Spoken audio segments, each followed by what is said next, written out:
Welcome back, Careblazers. In today's video, we are diving into 5 essential communication techniques that can make a world of difference when caring for a loved one with dementia. It's my goal that these 5 simple, practical tips can help you have a more compassionate and effective interaction with your loved one. Now, that being said, there are so many personalized and specific approaches that we can take when caring for somebody with dementia. But today's video is going to just go over 5 of the most simplest approaches that can pretty much be applied to the majority of people with dementia. So take a listen to the 5 tips below and think about which one you might want to try applying today. So let's start with technique number 1, which is to simplify your language. Let me explain. People with dementia often have a hard time with complex sentences or long sentences. The longer a sentence is,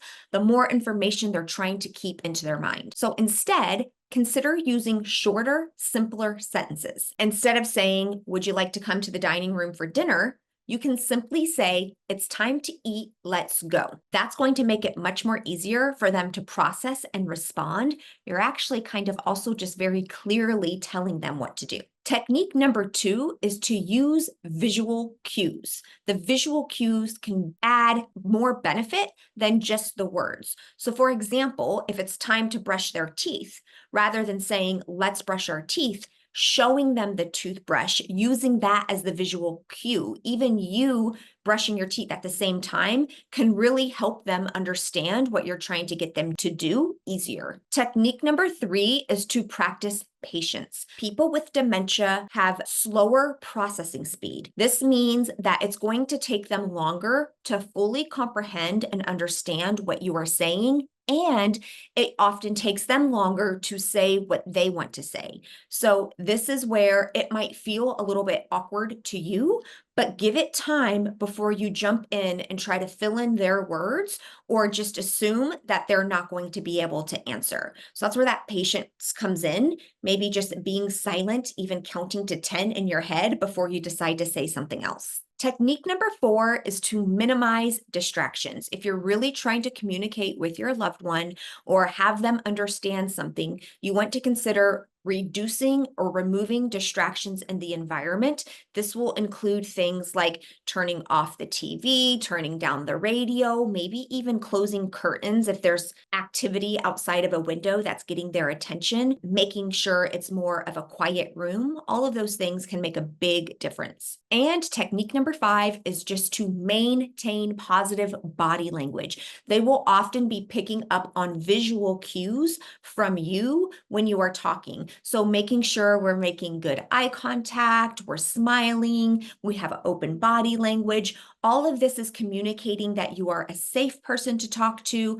that you are somebody who is trying to communicate something in their best interest, that you aren't there to harm them. A lot of times our visual cues can help fill in the sense of safety and that things are going to be okay. Even when words fail or they're having trouble understanding your words, at least they're getting the sense that it's okay and you guys are together. Communication really is a wonderful tool for building a better connection with your loved one. These 5 tips can not only help with improving communication, but also help with improving your connection, an added bonus. Let me know which of these 5 techniques are your favorite, and if there are any communication techniques that have worked really well for you with your loved one, leave them in a comment below to help another Careblazer out. Also, if you're looking for more community support from other Careblazers as well as experts like myself, make sure you check out our Care Collective program where we do weekly support groups. We have a 24/7 private platform where you can connect with Careblazers all over the world. You also get access to weekly question and answer sessions with experts such as myself, plus so much more. You can learn more about it in the description below this video. I'll be back with a new video next week. As always, I am sending you so much love. Bye. Also, Nico gets a belly rub for every person who subscribes from this video. So if you haven't already, click the red subscribe button. It's totally free, and Nico says thank you very much.